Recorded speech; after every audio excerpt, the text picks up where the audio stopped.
my life is boring and plain without them, or my life will be boring and plain without them.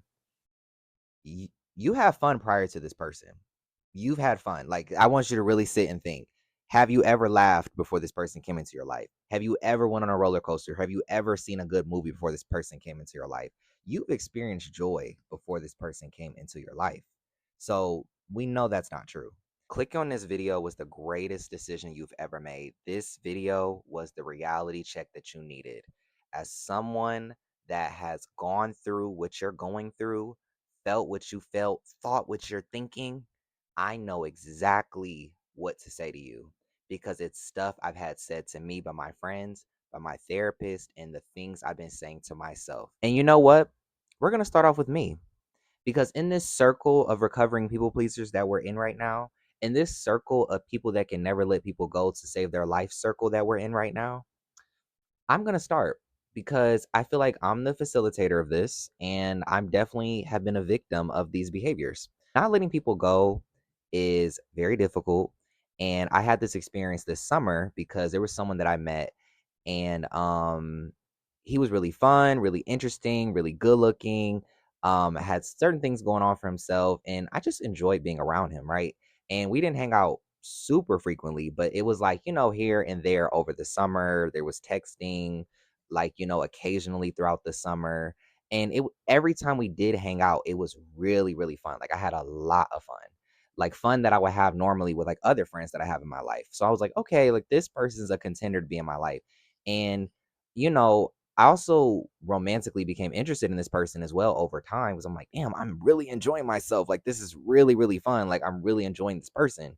And then I let them know, they let me know they weren't looking for a relationship. That's not what they wanted. That was fine.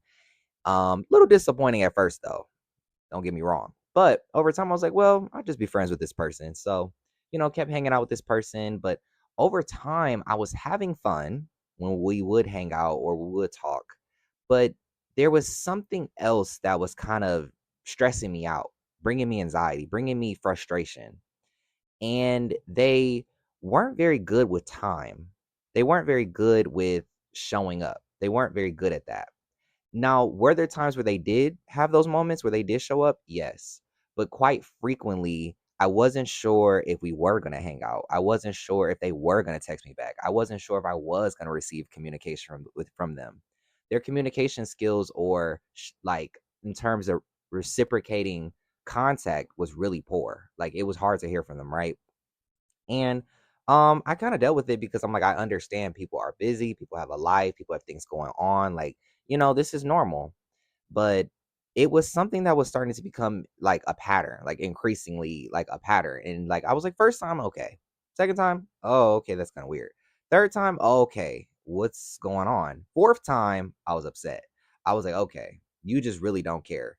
Like you set something up for us to do today, and then I have to check in with you for something you invited me to do. It just felt kind of interesting. It felt like I started to prioritize things that were important to them and they weren't prioritizing things that were important to me. And I couldn't handle that. And even though I had fun, I could not handle that. So I sent them a message letting them know I can't do this anymore. And I didn't like cuss them out or do anything weird. I just said, like, I'm just not about you. It's not about your personality. I enjoy you. It's just this thing I can't do. It's not making me happy. And I just can't talk to you anymore. And it was just simple as that, right? I know how hard it is to let someone go because it sounded easy the way I said it, but in the moment, that's really difficult. When you're really enjoying somebody and you're really having fun and they really feel like they're getting to know you and stuff like that, you don't want to let that person go. You feel like you'll never find somebody like that at all. Like you'll never find a person that's like this person or doing what this person is doing. And it was like that for me. I don't know if they thought that I thought of them like that, but I did. I really did value them as a person. I'm like, wow, I really enjoy you. Like, I think you're cool. Like, I want the best for you. I want to be here to show up for you because I really care about you. And I don't know why I care about you so much, but I do. But there was all these thoughts that were going in my head that delayed the process of me removing them out of my life throughout the summer because I could have done this way sooner, but I took the utmost longest till I reached my breaking point to do that. And in this video, I don't want you to go through that. I don't want you to reach your breaking point before you decide to let someone go. You don't have to do that. There's things that you can do beforehand to prevent that. And I want to go over some common thoughts that you may be having that is preventing you from letting this person go, right? Thoughts that I was having and thoughts that I just know you're having. I don't know what to tell you. I'm in your mind right now. So you're gonna be like, wow, is he really in my mind? Like, why are you in my life? Why are you in my business? I am. I am. Very first thing that you might be thinking is my life is boring and playing without them, or my life will be boring and playing without them. You have fun prior to this person. You've had fun. Like, I want you to really sit and think. Have you ever laughed before this person came into your life? Have you ever went on a roller coaster? Have you ever seen a good movie before this person came into your life? You've experienced joy before this person came into your life. So we know that's not true. And then playing without them, like nothing will happen in your life. Life is already chaotic. I've made plenty of videos talking about this. Life is so chaotic, and you're limited in thinking that your life is going to be just plain flat and boring without them. All this stuff going on in this country, all these people to meet, all these people in the world, 8 billion people in the world, and you feel like your life will be boring. You have no country to go to, no books to read, no shows to watch without them, that your life will just end because they're not in your life, that they are just the center of fun in your life. You have to wake up. The next thing is, well, they've done good things for me, so I feel like I should keep them in my life. That's not enough. That's not enough. And I really want to break this down because I was stuck in this. Someone can do good things for you. Like the person I spoke of over this summer, right? They were doing good things. Good things. But when it comes to emotional intimacy, real bonding, taking care of your needs as a human, being considerate of your time, they weren't showing up for me in the ways that mattered to me.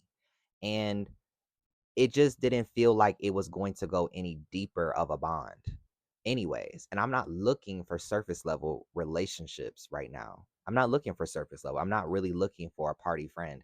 I'm looking for a close friend that I can party with. That's what I'm looking for. I'm looking for a romantic partner that I can party with, but I'm not looking for the party friend, right?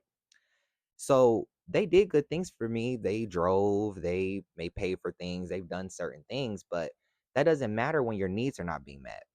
That's like saying, oh, my mom fed me as a kid because she gave me oatmeal cream pie, Swiss rolls, Skittles for dinner every night. Yes, they did feed you. Yes, these were edible things, but you need real food. You need real dinner. You need real mashed potatoes and chicken and whatever you eat, asparagus, spinach, salad. You need real nutrients, apples, bananas, water, clean water. You don't need these. You need those things to live. Those are the things your parents should be giving you. Yes, they can feed you the candy and other stuff, but that's not even what you need. That's things that you want. You want cake, but you need vegetables. You need a person that's willing to give you the vegetables in your life, not the cake. The cake is so addicting because it feels good, it tastes good, but your teeth will immediately rot. Your health is going to immediately decline if that's your diet, you know? And I was really stuck in that this person was amazing in a lot of ways, but just because it's fun doesn't mean it's healthy. Just because it's pleasurable doesn't mean it's nourishing. Just because it's um I don't know, an adventure doesn't mean that it's peaceful, you know? And I can't do that. And you shouldn't either. Another thing is maybe I'm being too hard on them. No, you're not. No, you're not. You're not being too hard on them. 9 times out of 10, you're probably not being hard enough. If you're watching this video, you're probably not being hard enough, to be honest. People are aware of what they're doing typically. They're aware because I always get into this mode where I feel like people are just so unaware and they don't know how they treat me. And I have to always let them know. And even if that is the case, why do you have to teach someone everything? Why do you have to teach someone basic consideration, basic social skills? Like these are skills that you get in kindergarten. Like they wouldn't do it to their job. Back to my thing. If someone makes plans with you and they don't show up on time, or they cancel the plans, or they rain check on the plans, You're not going to rain check on your job. You're not going to cancel on your job last minute. You're not going to not show up to your job and not say anything. They call that a no call, no show. So why is that acceptable in our personal relationships? Why would you accept that? When it comes to being hard on them, what does that even mean? Is being hard just having basic boundaries and self-respect that are making them uncomfortable? Because them being uncomfortable is not an indicator that you are a bad person or a rude person or a tough person or a vengeful person or a stuck up person or a strict person. That's not necessarily it. The boundaries actually are supposed to make your relationship healthier, because if they can respect the boundaries and they can respect you, you would stay in their life and everything will be fine. They're the ones actually making the relationship uncomfortable. And I will go as far to say they are the reason why this relationship won't work or didn't work, because they're not respecting you. You think that you're the one ending the relationship. No, it's them ending the relationship with their actions and using their free will. Another thought is they make me feel special. I feel amazing around them. They really make me feel like a celebrity, like I matter. And no, no, we're not doing this either, because you are a valuable person no matter who's in the room. You are the painting in the museum that is valuable, even if there's no one in the museum to watch and analyze you. Your value is not dependent on being observed by other people. Your value is not designed, it's not attained, it's not received through other people. It's not. And we make it seem like in society it is, to all these titles and roles and accolades and all these things and all these praise we give to celebrities and political figures and things. But really, on a real level, on a real human level, right? Outside of society, just the fact that you are breathing makes you a valuable person. So you have to know that first. And second of all, when it comes to feeling special, you have to make yourself feel special. You have to tell yourself that you're amazing. You have to really believe that. You have to really sit and be like, I'm an amazing person. And then you have to, when your brain tries to make you feel otherwise, you need to be like, well, I helped this lady across the street the other day, or I let this person come in, cut in line in front of me, or I gave this person some money, or I brushed my hair today. I brushed my teeth today. I went to work today. I did this one class assignment. Even though these things seem minor, these are amazing things. These are amazing things. They are. It means you care about yourself and you care about other people. You are special.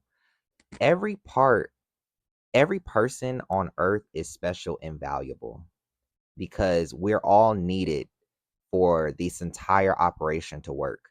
We're no different than like ants in a colony or bees in the hive. Every bee is adding to the collective. Every bee is doing a different function of everything. Every bee, every ant is doing something that is adding to the progress of the collective, right? And you are just like that. You matter. Your talents matter. Your opinions matter. Your choices matter. Your actions matter. And they really affect people. You being kind to one person, helping one person, is a ripple effect where that person is changed forever because of you. And that person typically will go on to be good to other people or help other people because of your kindnesses. You have to acknowledge in all these little ways that you aren't already, how amazing you already are. And you don't need a person there to observe you and validate you into thinking otherwise. The last thing I will say to you is that over this past relationship that I told you about, that I let go of, one thing I really thought I was going to be more sad about it than I was. I was very sad about it for a few days, but then I started to feel better quite fast. And like what happens with a lot of us before we let somebody go, we overly anticipate how sad or how devastating it's going to be without them in our lives. But then I realized that I have other people, that I'm amazing, and I have the capacity to meet other amazing people and do amazing things in my life. So that's not limited to this one person. And even if this person comes back into my life or is in my life, it doesn't add or subtract value out of my life. And my life is still worth living, and it's still going to be fun, and it's still going to be amazing, and it's still going to be fulfilling, even if they're not here. And that mindset will release your attachment to them when you realize that when you're going out and having fun with them, you weren't having fun because of them necessarily. You were having fun because of you. You were having fun because you're a fun person. You're an amazing person to be around. You have to reverse everything you are projecting onto them and put it onto you and realize I'm the fun person. I'm the amazing person. I'm the light in the room. I'm the confidence. I'm the generous person. I'm the person with wisdom. I'm the person that's in school. I'm the amazing person. You have to understand that a lot of the fun you were having was really because of you. It wasn't because of them. That fun lives inside of you, and they may have reflected that or they may have activated it, but that fun, that pleasure was inside of you, and you can activate that pleasure on your own. You don't need them for it. They were just a catalyst in the moment, but you have to realize that power, that feeling can be accessed without them. So, with that being said, I hope you guys really enjoyed this video.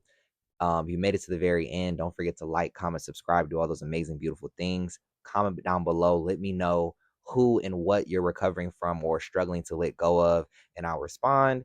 And I will definitely see you guys in my next video. See you later.